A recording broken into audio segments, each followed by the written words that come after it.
Muchas personas piensan que las cosas ocurren por casualidad, o por mala suerte, o por buena suerte. Y es verdad que muchos descubrimientos científicos fueron por casualidad, o como no fueron por casualidad, pero piensa que fueron por casualidad.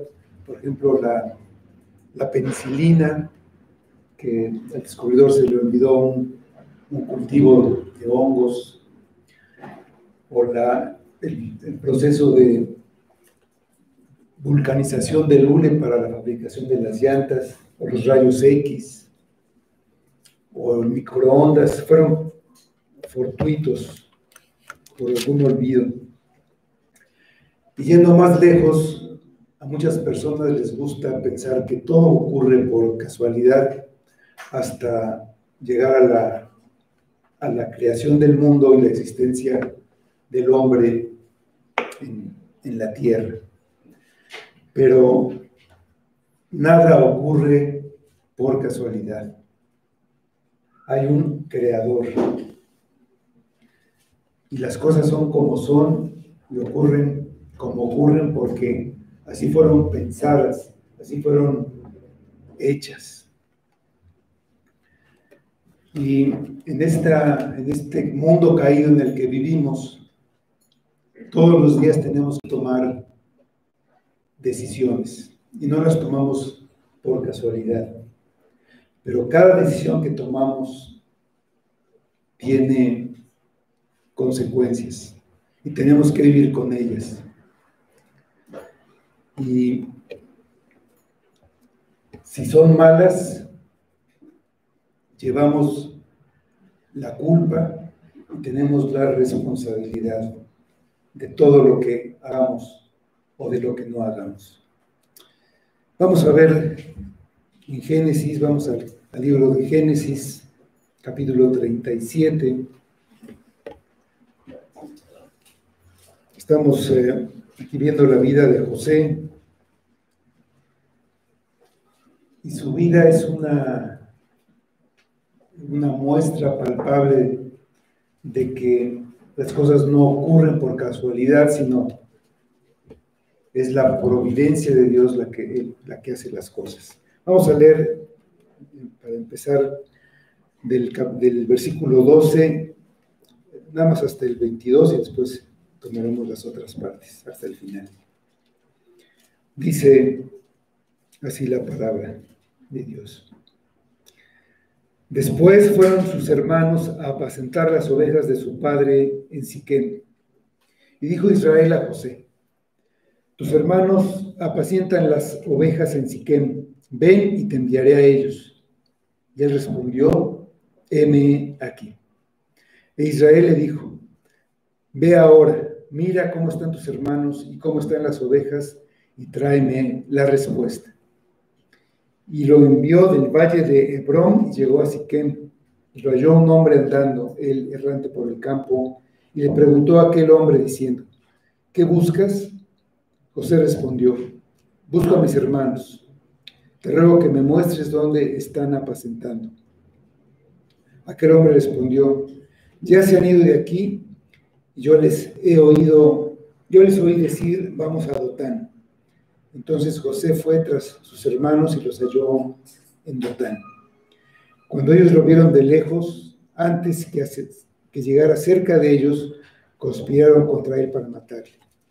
Y dijeron el uno al otro: he aquí viene el soñador. Ahora pues venid y matémosle y echémosle en una cisterna y diremos: alguna mala bestia lo devoró, y veremos qué será de sus sueños. Y cuando Rubén oyó esto, lo libró de sus manos y dijo: no lo matemos. Y les dijo Rubén: no derraméis sangre, echadlo en esta cisterna que está en el desierto, y no pongáis mano en él, para librarlo así de sus manos, para hacerlo volver a su padre. Vamos a orar.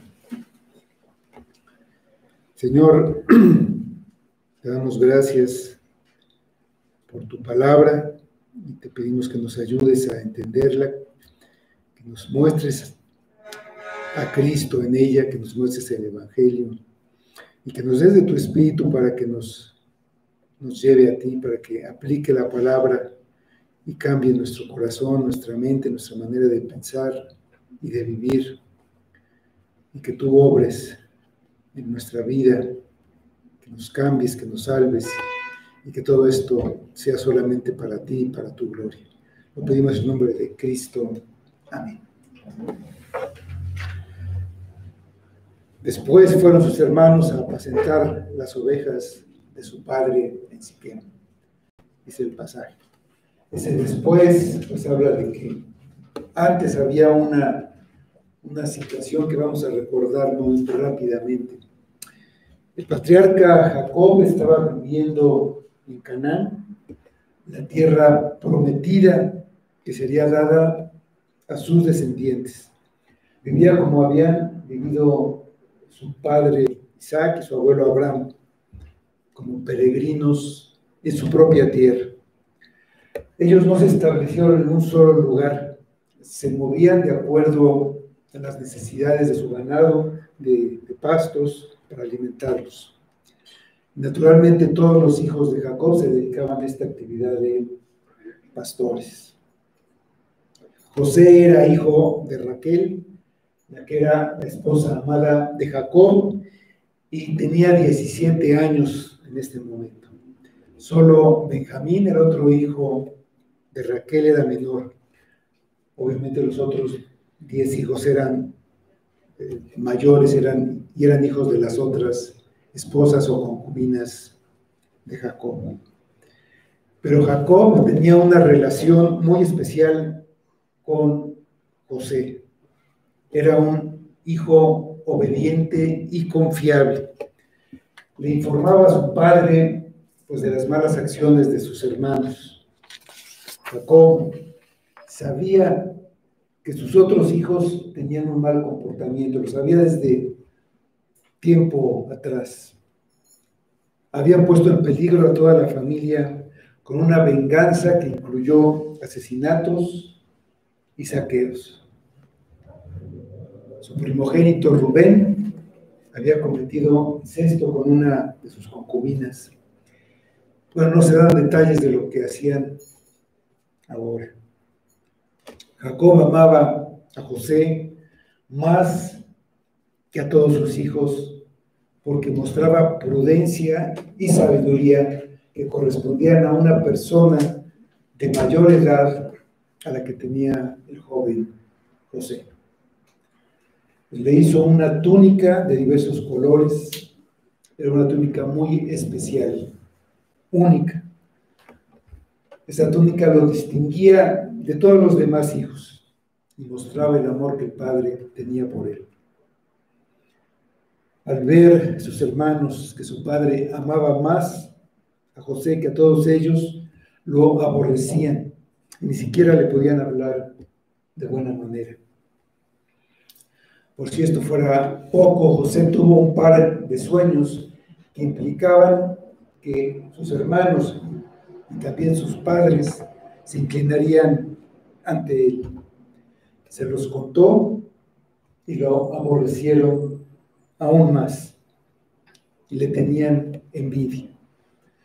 Pero su padre meditaba en esto y seguramente recordaría estos sueños cuando años más tarde las predicciones se cumplieron. Entonces, tenemos que José es enviado a sus hermanos en los versículos 12 y 13.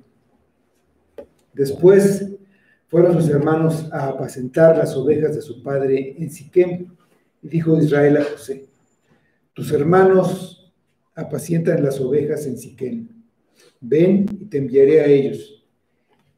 Y él respondió: heme aquí. Los hermanos de José fueron a este lugar, Siquem.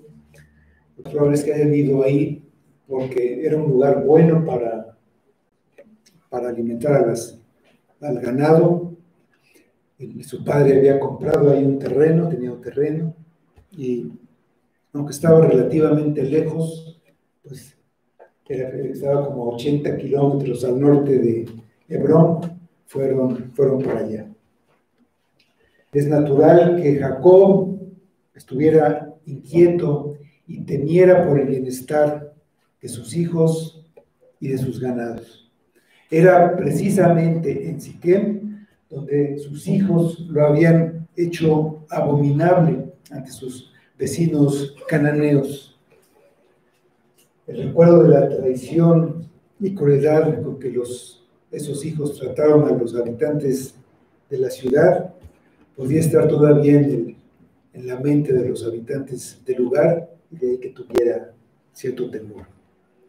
También este lugar les recordaba lo que sus hijos podían llegar a hacer. De ahí que quisiera tener noticias que lo tranquilizaran y envió a José para que viera cómo estaban y le trajera una respuesta. Y aquí podemos ver una de las escenas en las que José prefigura al Señor Jesucristo. Los hermanos de José estaban lejos de su padre. Y Jacob le dice a José: ven y te enviaré a ellos. Jacob no era indiferente al bienestar de sus hijos. Esto revela el corazón del Padre hacia nosotros. Estando lejos de casa, Jacob se preocupa y está interesado en el bienestar de los hermanos de José. La solución que se le ocurre es enviar a su hijo amado. La respuesta de José es rápida y sin dudar un instante, aún sabiendo de la aversión que le tenían sus hermanos. Dispuesto a hacer la voluntad de su padre, no puso ninguna objeción, ni por la distancia, ni por el riesgo. Una negativa, o por lo menos una exposición de motivos de lo peligroso que era para él ir solo con sus hermanos que lo aborrecían, hubiera sido entendible. Sin embargo, respondió: heme aquí.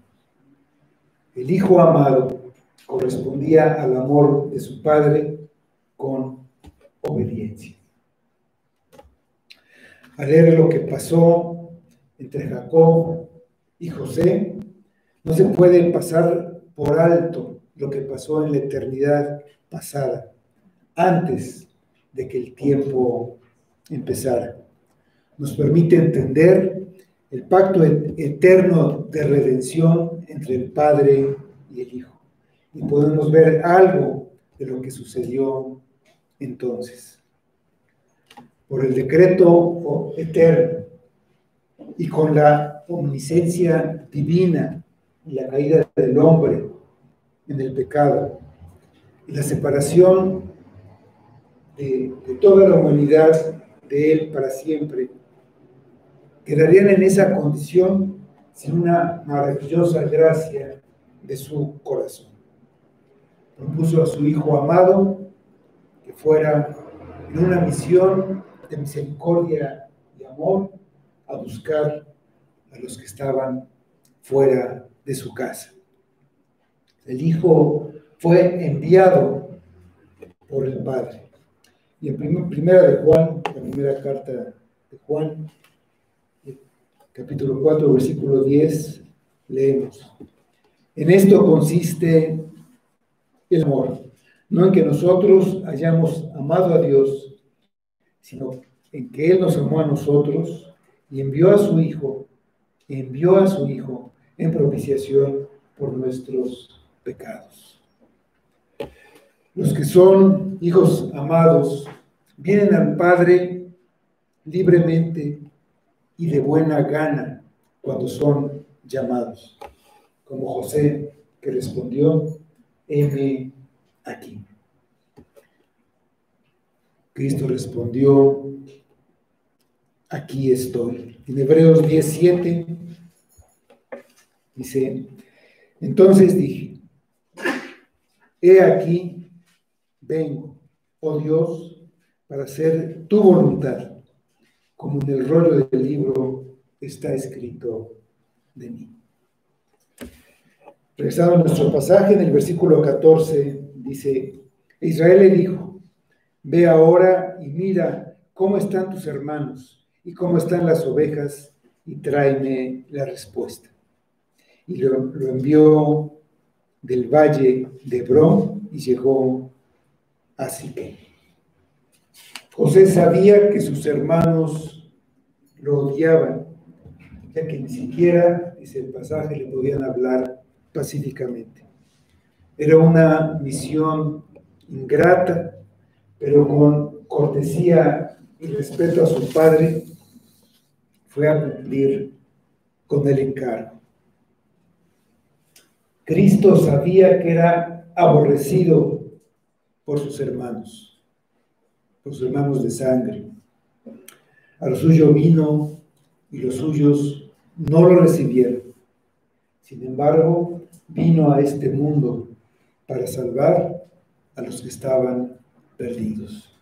Dice el Evangelio de Mateo, en el capítulo 1, versículo 21, dará a luz un hijo y llamará su nombre Jesús, porque él salvará a su pueblo de sus pecados. En nuestro pasaje, en los versículos 15 a 17, dice, y lo halló un hombre, andando él errante por el campo, y le preguntó a aquel hombre diciendo, ¿qué buscas? José respondió, busco a mis hermanos, te ruego que me muestres dónde están apacentando. Aquel hombre respondió, ya se han ido de aquí, yo les oí decir, vamos a Dotán. Entonces José fue tras sus hermanos y los halló en Dotán. José llegó a Siquem, a donde iba, y estuvo pues dando vueltas, buscando, no los encontraba. En ese momento él hubiera podido regresar a casa de su padre, porque había llegado hasta donde le había dicho, donde se suponía que estaban, y los buscó y no los encontró. Había hecho lo que su padre le pidió. Ellos podían haber ido en cualquier dirección. No podía saber, no podía hacer nada más.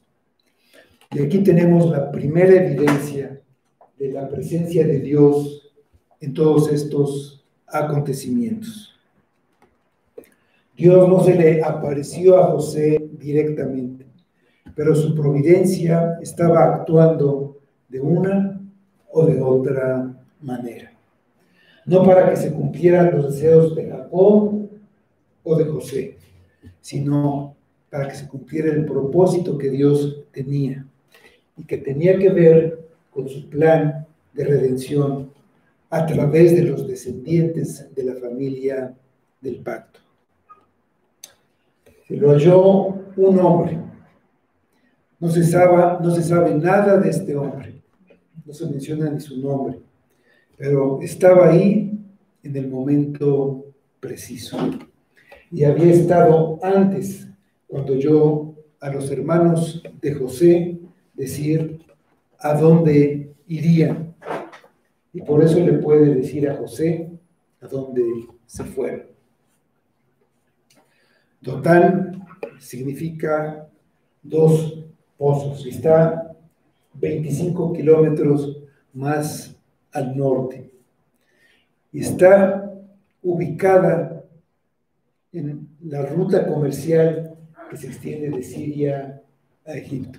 Ahí era el paso obligado. Pues no fue casualidad que los hermanos de José fueran a este lugar. Tenemos después la conspiración contra José, en los versículos 18 a 20. Cuando ellos lo vieron de lejos, antes que llegara cerca de ellos, conspiraron contra él para matarlo. Y dijeron el uno al otro, he aquí viene el soñador. Ahora pues, venid y matémosle, y echémosle en una cisterna y diremos, alguna mala bestia lo devoró, y veremos qué será de sus sueños. Lo vieron venir cuando todavía estaba muy lejos. La túnica de colores que vestía José era inconfundible. Y eso les dio tiempo para planear lo que harían. Conspiraron antes de que estuviera con ellos. No fue un arrebato repentino, sino con gran maldad pensaron en matarlo a sangre fría. El que aborrece a su hermano es un asesino. Dice la primera carta de Juan 3:15, todo aquel que aborrece a su hermano es un homicida. Y sabéis que ningún homicida tiene vida eterna, permanente en él. Cristo dijo en el Sermón del Monte que cualquiera que se enoja contra su hermano será culpable de juicio. Ya era muy grave el odio que tenían contra su hermano, pero el que retiene el resentimiento corre el peligro de actuar sanguinariamente. Cuando se maquina el pecado, es peor. Es malo hacer el mal, pero es peor planearlo. Al verlo venir, uno de los hermanos sugirió matarlo y todos los demás aprobaron el plan. En eso se ve la gran aversión que tiene por José.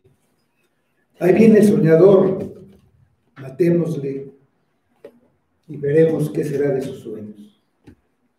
Matarían al soñador y con él muerto, sus sueños no podrían cumplirse.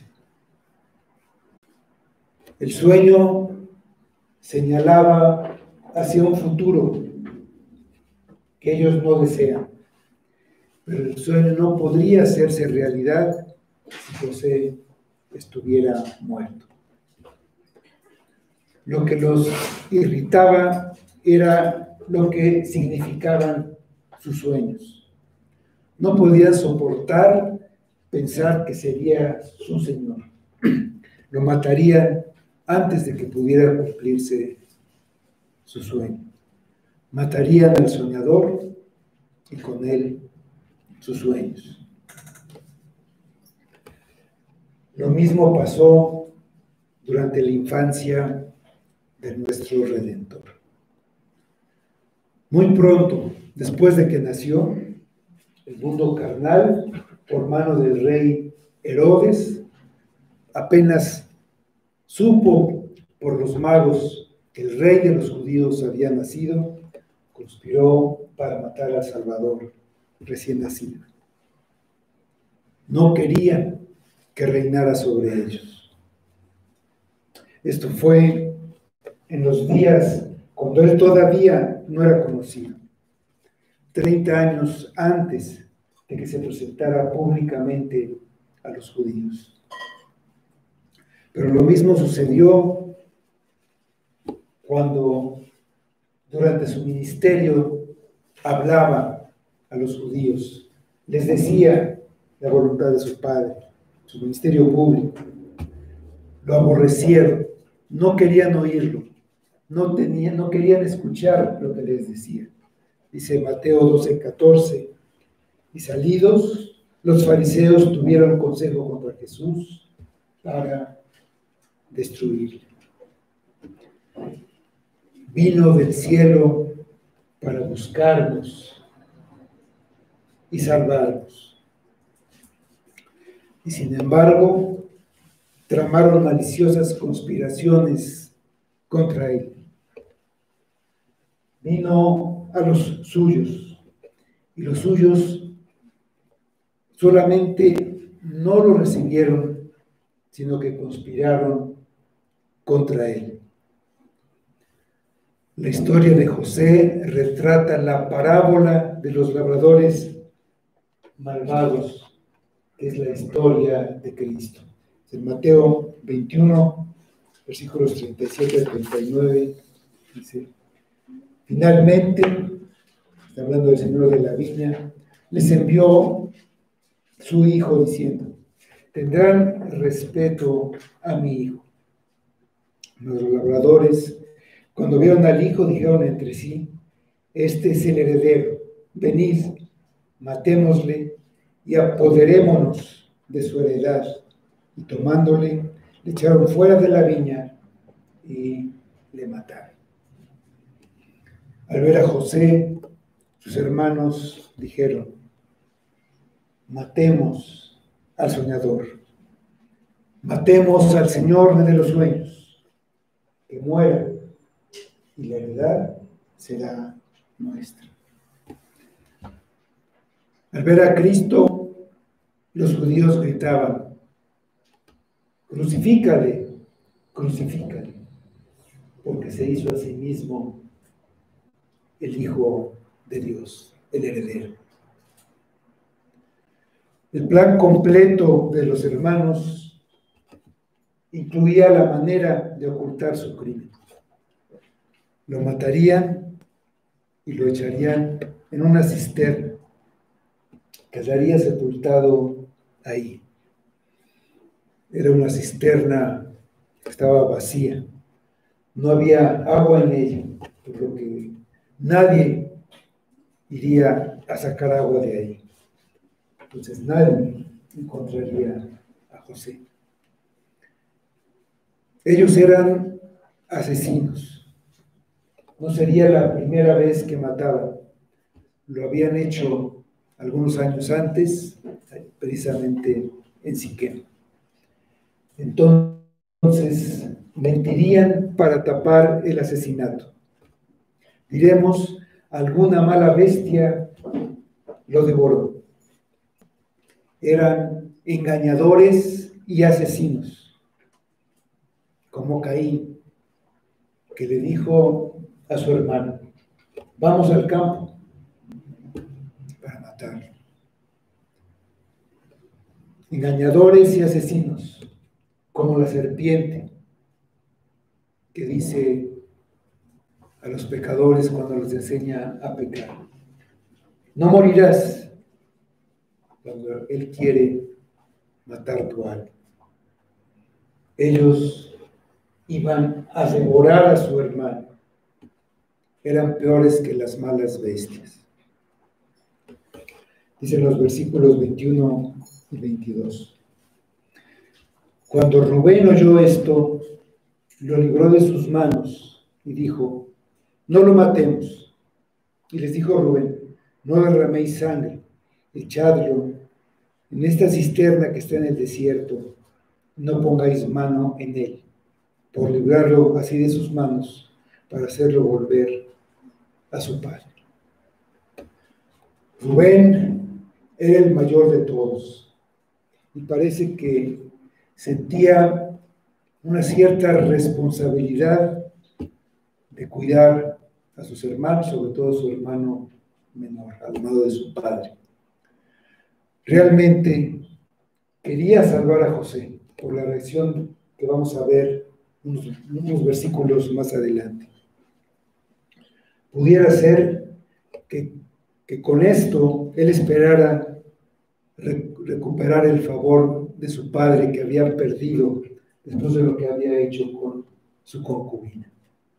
Pero lo que se ve claramente es que Rubén había perdido el liderazgo y el respeto de sus hermanos.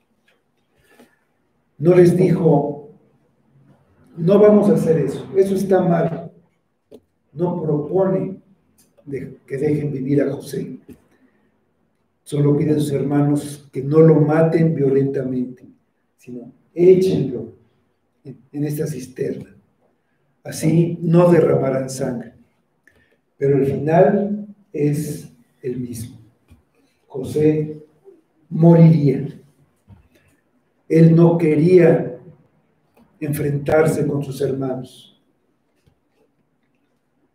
Su plan era regresar después y sacar a José para llevarlo con su padre. Esta es otra intervención de la providencia de Dios, que movió el corazón de Rubén para que abogara por él y José no muriera. Rubén era el que tenía más motivos para tener envidia, ya que como el primogénito le pertenecían los privilegios y los derechos que Jacob le estaba dando a José. Rubén se convirtió en el medio que Dios usó para que su propósito prevaleciera. José, en lugar de morir, fuera a Egipto para ser el instrumento y salvar a mucho pueblo. Tenemos la ejecución del plan, en el versículo 23. Sucedió pues que cuando llegó José a sus hermanos, ellos quitaron a José su túnica, la túnica de colores que tenía sobre sí. Después de un rato, llegó José hasta donde ellos estaban, y Rubén ya no estaba presente. Se había retirado, quizá para vigilar el ganado, por algún otro motivo, pero él pensaba regresar para liberar a José después. Inmediatamente se echaron sobre José, que estaba desprevenido, y lo primero que hicieron fue quitarle la túnica de colores. En su mente criminal, así lo despojaban de lo que la túnica representaba, el amor de su padre y el lugar de honor entre ellos, la primogenitura. Al maltratarlo, menospreciaban a su padre, que estaba ausente, y se divertían burlándose de José. Veamos qué será de sus sueños, decían. Adivina quién tiene la túnica ahora. No era suficiente dañarlo, querían ponerlo en vergüenza. Manifestaron el profundo odio que tenían por el que los fue a buscar para su bien. De manera parecida fue tratado nuestro Señor Jesucristo. También fue insultado y puesto en vergüenza. En el Evangelio de Mateo, capítulo 27, versículos 27 a 31, leemos: Entonces los soldados del gobernador llevaron a Jesús al pretorio y se reunieron alrededor de él, a toda la compañía, y desnudándole, le echaron encima un manto de escarlata, y pusieron sobre su cabeza una corona tejida de espinas, y una caña en su mano derecha. Hincando la rodilla delante de él, le escarnecían diciendo: Salve, Rey de los judíos. Y escupiéndole, tomaban la caña y le golpeaban en la cabeza. Después de haberle escarnecido, le quitaron el manto, le pusieron sus vestidos y le llevaron para crucificarle.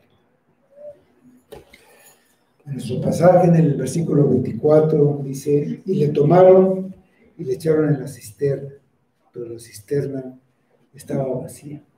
No había en ella agua. Lo echaron en una cisterna en la que no había agua, y esto era similar a estar en una tumba de la que José saldría poco después. Igual que Cristo en su resurrección estuvo en una tumba para salir. Dice Mateo 12:40, porque como estuvo Jonás en el vientre del corazón del gran pez 3 días y 3 noches, así estará el Hijo del Hombre en el corazón de la tierra 3 días y 3 noches. Su intención era dejarlo morir de hambre, de sed, quizá de frío durante la noche, pues no tenía con qué taparse, no tenía túnica. Y eso era que eran sus hermanos. Pero este es el resultado de la envidia. En el juicio de Pilato a Cristo, él supo que los principales sacerdotes lo habían entregado a él por envidia. José suplicó, rogó por su vida en la angustia de su alma, que se quedaran con la túnica, pero que no lo dejaran morir ahí. Lloró y suplicó, pero fue inútil. Ellos eran duros de corazón. Dice el versículo 25, y se sentaron a comer pan, y alzando los ojos, miraron, y aquí una compañía de ismaelitas que venían de Galad, y sus camellos traían aromas, bálsamo y mirra, e iban a llevarlo a Egipto. Mientras José clamaba, sin el menor remordimiento y sin la menor pena, se sentaron a comer pan. Sus conciencias endurecidas estaban cauterizadas por el pecado. Solo las podía despertar la obra de Dios en ellos, en sus corazones. Y sería solamente porque ellos serían puestos en una gran angustia. En Génesis 42, 21, más adelante en la historia, vemos esto. Y decían el uno al otro, verdaderamente hemos pecado contra nuestro hermano, pues vimos la angustia de su alma cuando nos rogaba y no le escuchamos. Por eso ha venido sobre nosotros esta angustia. El quebrantamiento los llevó al arrepentimiento. Y solamente después del arrepentimiento recibieron el perdón, no solo de José, sino de Dios, que los usó para formar la nación que había prometido a Abraham, a Isaac y a José, y Jacob. La verdad es que ningún pecador viene al arrepentimiento si no se ve completamente perdido y sin esperanza. No se arrepiente si no se ve a sí mismo, a su alma, enterrada en una cisterna, si no se ve en una gran angustia, esperando la muerte eterna. Solo entonces clama, como lo hizo José, aunque lo hizo por otros motivos, pero ilustra la necesidad de ser rescatado. Los hermanos de José y tú jamás vendrían a Cristo sin verse desesperados, si no has venido a Cristo.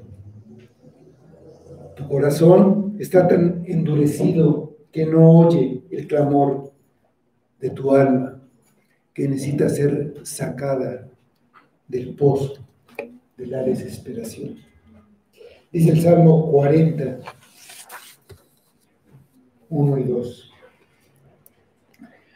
Pacientemente esperé a Jehová y se inclinó a mí y oyó mi clamor y me hizo sacar del pozo de la desesperación, del lodo cenagoso. Puso mis pies sobre peña y enderezó mis pasos. si no has venido a Cristo, si crees que no lo necesitas, clama. Clama porque puedas ver el estado en el que te encuentras. Endurecido y encallecido por el pecado, no sientes la maldad. Y estás sonriendo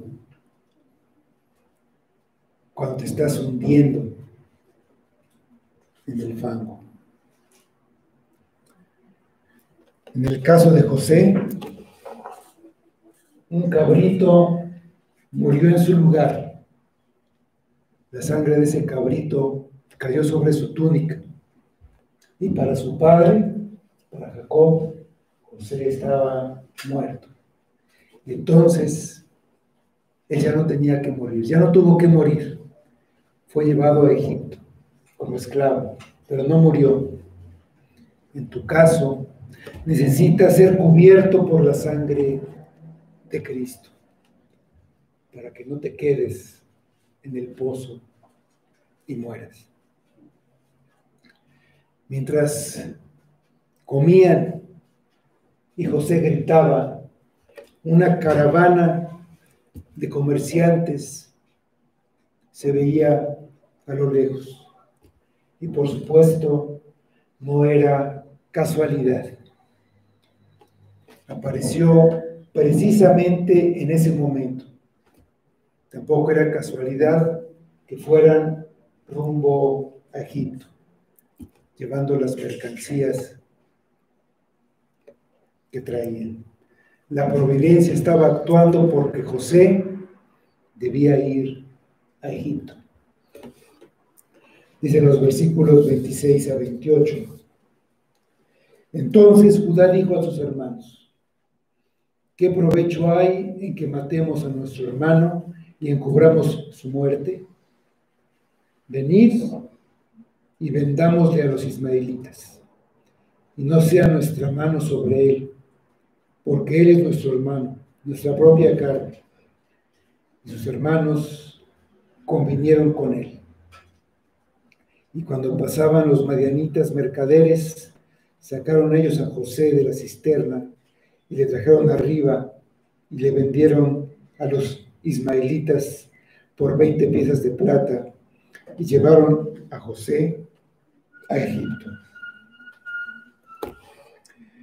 En otro hecho que no se explica sin la intervención divina, Judá tuvo una gran idea. No había ningún provecho en matar a su hermano y encubrir el asesinato. Sería de mucho más provecho para ellos venderlo a los ismaelitas. Así, ellos no lo matarían y además tendrían algunas monedas de plata de ganancia. Pensaron que si lo vendían como esclavo, jamás sería señor de ellos. Ellos no podían ver que al hacer esto estaban contribuyendo precisamente a que José fuera su señor. Los hermanos de José no lo asesinaron y venderlo a Egipto iba a resultar para la gloria de Dios. José fue vendido por 20 monedas de plata.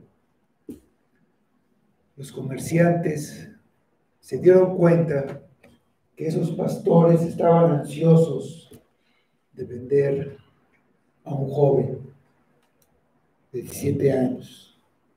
Así que regatearon y lo compraron por 20 monedas, un precio menor al que normalmente se pagaba por un esclavo. Cristo fue vendido por 30 monedas de plata, el precio de un esclavo, y fue vendido por alguien con el mismo nombre, Judas.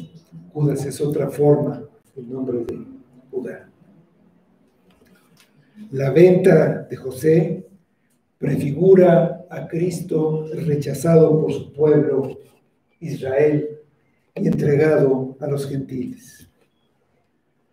Desde el tiempo en que los líderes judíos entregaron a su Mesías en las manos de Pilato, ellos no tienen como nación relación con él.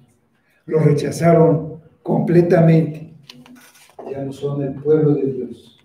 Entonces Dios se volvió para salvar a los gentiles.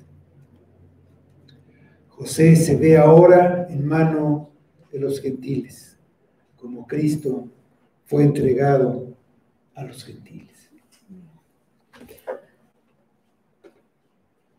Dicen los versículos 29 y 30. Después, Rubén volvió a la cisterna y no halló a José dentro, y rasgó sus vestidos, y volvió a sus hermanos y dijo: el joven no parece, y yo, ¿a dónde iré yo? Rubén no había presenciado la venta de José y regresó más tarde a la cisterna, y para su sorpresa no estaba ahí. Quizá pensó que sus hermanos finalmente lo habían matado. No aparecía,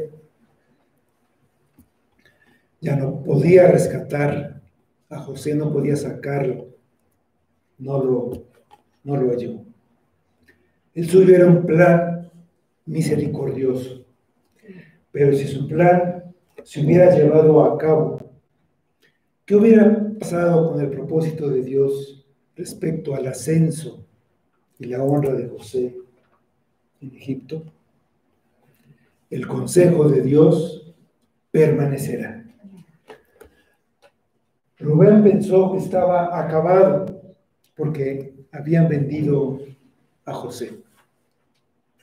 Él tendría que dar una explicación a su padre Jacob. Pero la realidad era que todos estarían acabados si no lo hubieran vendido. Tenemos, por último, el engaño a Jacob. De los versículos 31 a 33. Entonces tomaron ellos la túnica de José y degollaron un cabrito de las cabras y tiñeron la túnica con la sangre. Y enviaron la túnica de colores y la trajeron a su padre y dijeron: esto hemos hallado. Reconoce ahora si es la túnica de tu hijo o no. Y él la reconoció y dijo: la túnica de mi hijo es. Alguna mala bestia lo devoró. José ha sido despedazado. Simplemente decir que José había desaparecido, que no lo habían visto, les traería problemas. Seguramente se organizaría una búsqueda de José y lo que ellos pensaron que era mejor era asegurarse de que eso no pasara. El plan que tienen es hacer creer que José fue despedazado por un animal salvaje. De esa manera no habría búsqueda y ellos quedaban cubiertos de cualquier sospecha de que hubieran tenido algo que ver con la desaparición de José o de que le hubieran hecho algo. Desde que el hombre pecó por primera vez, aprendió a encubrir su pecado. Adán se escondió. Cuando Satanás enseña a pecar al hombre, enseguida le enseña a ocultar su pecado. Y lo oculta con otro pecado. el robo, el asesinato, el adulterio, casi cualquier pecado con la mentira. No es verdad. O yo no fui. Y jurando en falso. Lo juro, no es verdad. Pero el que encubre sus pecados no prosperará. No por mucho tiempo. El plan parece estar hecho para vengarse de su padre por el amor que tiene por José. La manera como se dieron las cosas le causará la mayor aflicción. Degollaron un cabrito, pusieron la sangre sobre la túnica de José. Luego fingieron que la habían encontrado en el campo. Fueron con su padre, con la túnica, que ahora tenía un color más, el color de la sangre. Y le dijeron, esto hemos hallado. Reconoce si es la túnica de tu hijo o no. Era una túnica inconfundible. No había otra como aquella. Y Jacob deduce que José, sin duda, había sido despedazado por una fiera. A su dolor se añadió su pesar de que él lo había expuesto al enviarlo completamente solo a buscar a sus hermanos, a un lugar peligroso, un lugar que finalmente le había costado la vida. Se va a considerar de una u otra manera responsable de la muerte de su hijo. El engaño de sus hijos le salió bien. Y una vez más, Jacob fue engañado como él engañó a su padre. Él le dio a Isaac, su padre, le dio carne de un cabrito a comer y se cubrió con la piel para aparentar que era otra persona. Así completó el engaño, el fraude. Y ahora él es engañado por sus hijos con la sangre de un cabrito. Una vez más, estaba cosechando lo que sembró. Dicen los versículos 34 y 35. Entonces, Jacob rasgó sus vestidos y puso cilicio sobre sus lomos y guardó luto por su hijo muchos días. Y se levantaron todos sus hijos y todas sus hijas para consolarlo. Mas él no quiso recibir consuelo y dijo, descenderé enlutado a mi hijo hasta el Seol. Y lo lloró su padre. Rasgar los vestidos y ponerse una ropa incómoda. Esta era una ropa rasposa, estaba todo el tiempo rozando. Era una señal de tristeza, de duelo, de dolor. Rubén también había rasgado los suyos cuando no encontró a José en la cisterna. Para Jacob era una pena que no olvidaría mientras viviera, pensó él. Y con la mayor hipocresía, los mismos que vendieron a José ahora están tratando de consolar a su padre por su pérdida. Pero Jacob no quiso recibir consuelo. Llevaría su pena hasta que él muriera. Desde luego, Su dolor era una demostración de lo mucho que amaba a su hijo, pero su desesperación revela que aún no había aprendido a vivir por la fe. Su experiencia en Peniel fue la caída y la derrota de su viejo hombre, su viejo yo.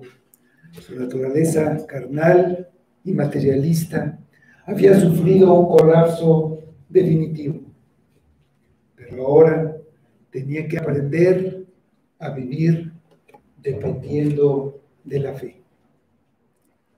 Esto aún no lo había asimilado.